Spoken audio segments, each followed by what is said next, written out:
শ্রদ্ধাপ্রত প্রণাম এবং সশ্রদ্ধ জয়গুরু নিবেদন করি। আমরা সর্বলিঙ্গনকারী অখণ্ড দর্শনের কিছু কিছু বিষয়ের রসাস্বাদনের চেষ্টা করছি। অখণ্ড দর্শনের অন্যতম মৌলিক বিষয় একেশ্বরবাদ। একটি তত্ত্বের মাঝে, একটি সত্যের মাঝে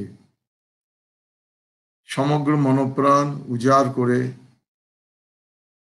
তার মাঝ দিয়েই সমগ্র বিশ্বকে আস্বাদন করার যে কৌশল আর্য ঋষিগণ আবিষ্কার করেছিলেন, সেই মূল সত্য, মূল তত্ত্ব অখণ্ড দর্শনের অন্যতম মৌলিক বিষয়। পরবর্তীকালে সেই এককেই বিভিন্ন দিক থেকে ব্যাখ্যা অনুশীলন করতে গিয়ে বিচিত্র সাধন সমূহ সৃষ্টি হয়েছে, কথা সত্য। কিন্তু সনাতন ধর্ম মৌলিকভাবে এক, মৌলিকভাবে তাকেশ্বরবাদী, বহু ঈশ্বরবাদী নয়। একমেব দ্বিতীয়ম, তিনি এক এবং অদ্বিতীয়। এই তত্ত্বের উপরে ভিত্তি করেই সনাতন ধর্মের সাধকেরা তাদের সাধনাকে এগিয়ে নিয়ে গেছেন। অখণ্ড মণ্ডলেশ্বর শ্রী শ্রীমৎ স্বামী স্বরূপানন্দ পরমহংসদেব তিনিও বলেছেন, বহুজনে থাকে বহুরে লইয়া মাতি, হে এক তুমি যে আমার নিত্য সাথী। কিন্তু আজকাল অনেকে হিন্দু সমাজে বহুল প্রচলিত বহু দেববাদ দর্শনে মনে করেন বহু দেববাদী বুঝি প্রকৃত সনাতন ধর্ম, কিন্তু তা নয়। সনাতনী ঋষিরা সকল সময় একেশ্বরবাদী ছিলেন, যে কারণে তারা সুস্পষ্টভাবেই বলেছেন, একং সদ বিপ্রা বহুধা বদন্তি, ঈশ্বর এক। পণ্ডিতগণ, তত্ত্বদর্শীগণ তাকে বিভিন্নভাবে ব্যাখ্যা করেছেন। এই যা, তবুও বহু দেববাদের অনুশীলন অনেক বড় বড় মহাত্মাগণের মাঝে দেখা যায়। কিন্তু এ বিষয়ে পরম পূজ্যপাদ অখণ্ড মণ্ডলেশ্বর শ্রী শ্রীমৎ স্বামী স্বরূপানন্দ পরমহংসদেব তিনি আপোষহীন। সুস্পষ্টভাবে বলেছেন তিনি, বহু দেবতায় বহু প্রতিমায় রুচি যে নাই, একের মাঝারে কোটি বিশ্বের মিলন চাই। একের মাঝারে সবাই আছে, তাই তো একের উপাসনা। এই মূল তত্ত্বকে তিনি পূর্ণভাবে ধরে রেখেছেন। অনেকে বহু দেববাদকে সমর্থন করেছেন, সে বিষয়ে তার সুস্পষ্ট ঘোষণা, নামি দামি সন্তেরা সব প্রশ্রয় দেয় বলে সত্য কিরে মিথ্যা হয়ে যাবে। ঈশ্বর এক এবং অদ্বিতীয়, এই যে সত্যের উপরে দাঁড়িয়ে সনাতন ধর্ম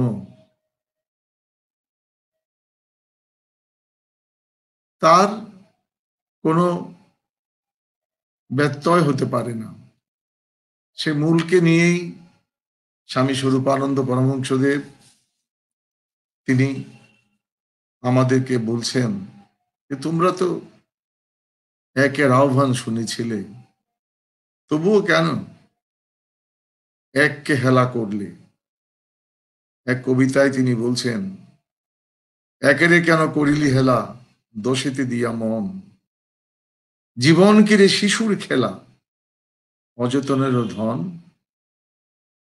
ভুলিয়া যারে হাজার জনে, একেরে ধর প্রাণেও মনে, যাহারে নিয়া সফল হবি তাহারই শ্রীচরণ, হাজার বাতি জালে আরতি করিয়ানে বরণ। যা কিছু আছে একেরে দিয়া, জমারে নেশা একেরে নিয়া, একের লাগি নিশিথ জাগি, কর প্রেম সাধন, একের মাঝে করিয়া দেরে নিজের নিমগন। শ্রীমদ্ ভগবত গীতাতেও এ কথাটাই শ্রী ভগবান বলেছেন, মন্মনা ভব মদ ভক্ত মদ জাজি মাম নমস্কুরু। আমাকেই তুমি দেহ মন প্রাণ দিয়ে গ্রহণ করো। আমরা গীতা পাঠ করি, গীতা পূজা করি, গীতা যজ্ঞ করি, সেই মৌলিক বিষয়টি যেন ঠিক ঠিক মনে প্রাণে ধরে রাখতে পারছি না। এই ক্ষেত্রে অখণ্ড দর্শনের প্রবক্তা অখণ্ড মণ্ডলেশ্বর শ্রী শ্রীমৎ স্বামী স্বরূপানন্দ পরমহংসদেব তিনি আপোষহীন। তিনি সুস্পষ্টভাবে বলছেন, বারে বারে করে যে মন্ত্রের বদল, সাধন অষ্টরম্ভা ফল। জীবনের সাধনায় যদি কেবল শূন্যকে আমরা পেতে না চাই, যদি জীবন ভাণ্ডে কিছু সঞ্চয় করতে চাই, তবে ইষ্টনিষ্ঠার বিষয়ে আমাদের সজাগ হতে হবে। আজকের সমাজে বহুল প্রচলিত বহু দেবতার পূজা দেখে অনেকে মনে করেন এটাই বুঝি প্রকৃত সনাতন ধর্ম। কিন্তু গীতার ভাষাতেই তো বলা হয়েছে, সর্বধর্মান পরিত্যাজ্য মাম একম শরণং ব্রজ। তবু কোন ভক্ত শ্রী শ্রী গীতার ভাষায় বিভিন্ন কামনার বশবর্তী হয়ে সুস্পষ্টভাবে আমরা দেখতে পাই শ্রী ভগবানের সিদ্ধান্ত, সর্বধর্মান পরিত্যাজ্য মাম একম শরণং ব্রজ। তবুও ধন জন প্রভাব প্রতিপত্তি ইত্যাদির লোভের বশবর্তী হয়ে যখন কেউ ভিন্ন ভিন্ন দেবতার অনুবর্তী হন, তাদের প্রতিও ভগবানের অনুগ্রহ অপার। যে কারণে ভগবান বললেন, ইয়ো ইয়ো ইয়াম ইয়াম তনুম ভক্তা শ্রদ্ধা অর্চিতমিচ্ছতি তস্যা তস্যা অচলাম শ্রদ্ধাম তামেব বিদধাম্যহম। আমরা একটু যদি গভীর মনোনিবেশ প্রয়োগ করে দেখব, ভগবান অনুগ্রহ করে বলছেন, যে কোনো কারণেই হোক ভিন্ন দেবতার প্রতি যখন কেউ আকৃষ্ট হয়, তাকে আমি সেই দেবতায় অচলা শ্রদ্ধা প্রদান করে থাকি। এই যে অচলাম শ্রদ্ধা, এইটি বিশেষভাবে আমাদের মনে রাখা প্রয়োজন। ভগবান যে শ্রদ্ধা দিলেন তা তখনই অচল হবে যখন একটি দেবতাতে আমাদের ভক্তি আমরা অর্পণ করব। কিন্তু বারবার যে মন্ত্র বদল করেন, বারবার যে যিনি ইষ্ট বিগ্রহের পরিবর্তন ঘটান, তার ভক্তি তো অচলা নয়। কাজেই প্রথমত যে একনিষ্ঠতা ভগবান বলেছেন, আবারও এখানে অচলা শ্রদ্ধা কথাটা বলে তিনি সেই নিষ্ঠার উপরই বিশেষ জোর দিলেন। আমরা আজকে 12 মাসে 13 পার্বণ উদযাপন করতে করতে এমনটা হয়ে গেছি যে আমরা মনে করি যে এই বহু দেবতার পূজায় বুঝি আমাদের প্রকৃত ধর্ম। আমরা ভুলে যাই একম সদ বিপ্র বহুদা বদন্তি, এই বহু দেবতার কোনো অস্তিত্ব নাই। একই পরম দেবতাকে ভিন্ন ভিন্ন ভাবে ব্যাখ্যা করা হয়েছে মাত্র। আমরা শ্রী শ্রী স্বরূপানন্দের একটি কবিতায় পাই, তিনি বলছেন, কত দেবতারে পুজিবি বল। এই যে ছোট্ট জীবন, এই ছোট্ট জীবনে তুমি কতজনকে পূজা দেবে? কতখানে গিয়া মাথা মুড়াইবি, কত ঘাটে পান করিবি জল। গঙ্গার জলে মিটেরে তৃষ্ণা, গোদাবরী পানে কেন তাকাস। গোদাবরীতেও মিটিবে পিপাসা, গঙ্গারে কেন এ পরিহাস। পিপাসায় যদি লাগিয়া থাকে রে, সব নদী জল সমশীতল। এখানেই শ্রী শ্রী স্বরূপানন্দের বিশেষ উদারতা। যারা বহু দেবতার পূজা করেন, বিভিন্ন দেবতার পূজা করেন, সেই প্রসঙ্গে, তাদের সাধন প্রসঙ্গে, সিদ্ধি প্রসঙ্গে শ্রী ভগবান গীতায় বলছেন, দেবান দেবয়ো যে জানতি মদ ভক্তা জানতি মামপি। ভিন্ন ভিন্ন দেবতার যারা পূজা করে তারা দেবলোকে যাবে এবং দেবলোকের পুণ্য ফুল ভোগ করে আবার পৃথিবীতে ফিরে আসবে।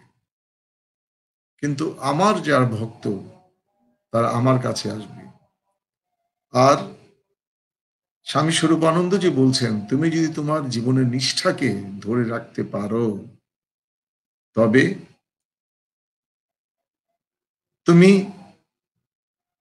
যে মন্ত্রেরই সাধন করো না কেন, তুমি প্রকৃত সত্যে এসে উপনীত হবে একদিন না একদিন। এ কারণে তিনি বললেন, যে ঘাটে দাঁড়িয়ে আছিস রে তুই, সেই ঘাটিতে আজ জলেতে নাম। ডুবে যারে সেই শীতল প্রবাহে, তাতেই পুরিবে মনস্কাম। প্রাণ ভরে কর সে সলিল পান, দেহে মনে পাবি নবীন বল। সেই একনিষ্ঠ ভাবে যদি কেউ তার ইষ্টের সাধন করে, একদিন না একদিন পূর্ণ সত্যে তিনি এসে উপনীত হবেন।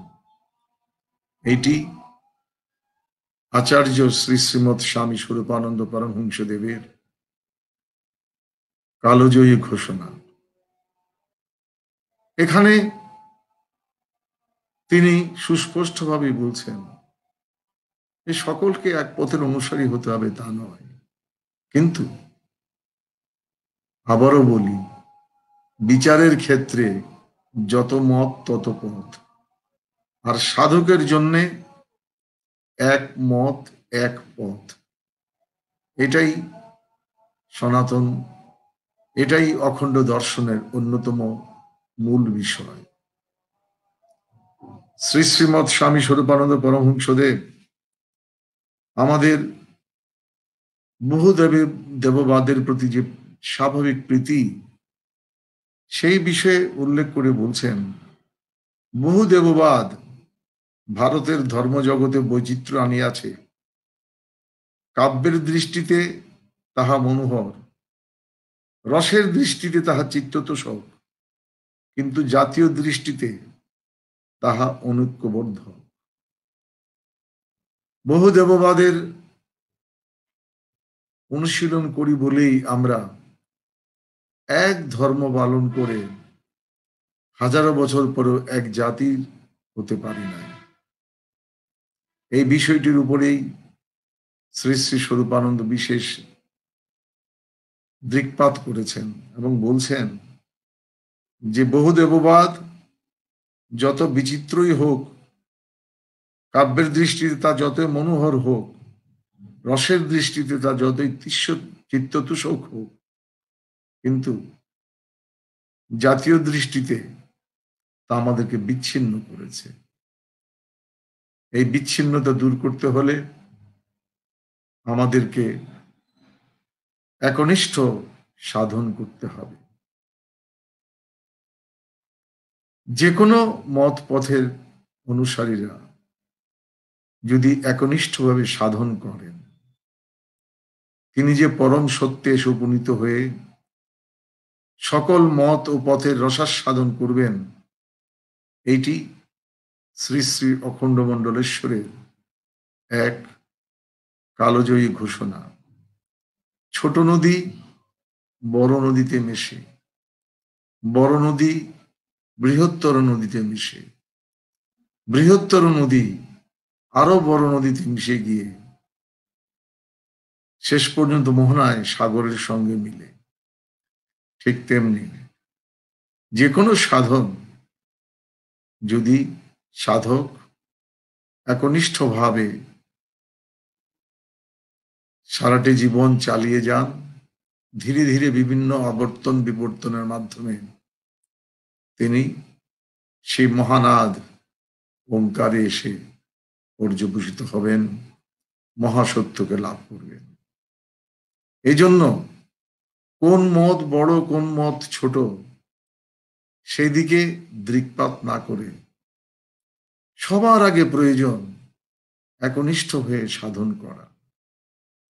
যে নিষ্ঠাকে হারায় সে সাধন পথের লক্ষ্যকে হারিয়ে ফেলে, লক্ষ্য পথে সে এগিয়ে যেতে পারে না। এটি আমাদেরকে বিশেষভাবে অনুধাবন করতে হবে। এমনকি ভদ্রতার খাতিরেও, সৌজন্যের খাতিরেও কোনোভাবেই নিজের ইষ্টনিষ্ঠার বিষয়ে কোনো আপোষ করা যাবে না। যে কোনো সাধন মত ও পথ এর অনুসারী যদি এই সত্যটিকে জীবন দিয়ে ধরে রাখতে পারেন, দেখা যাবে যে ভিন্ন ভিন্ন মত পথের প্রকৃত নিষ্ঠাবান সাধকদের মধ্যে কিভাবে ঐক্য গড়ে উঠছে। তার কারণ স্বামী স্বরূপানন্দজি বলেন যে ব্রহ্ম এক, কিন্তু সাধন পথ অনেক। যে যেমন পারে সে যে করিবে তেমন, যথা চায় তথা পায় মনেরই মতো। এই ব্রহ্মসাগরের যত মত পথ আছে তার যে কোনো একটিতে যদি সাধক আরোহণ করে নিষ্ঠার সঙ্গে এগিয়ে যান, তিনি পূর্ণ সত্যে পৌঁছবেন। এটাই অখণ্ড দর্শনের অন্যতম মূল কথা। এ কারণে বারবার আমরা সজাগ হব, সচেতন হব যে অন্যের প্রতি সৌজন্যবশত কিংবা কৌতূহলবশত অথবা অনুরোধে উপরোধে আমরা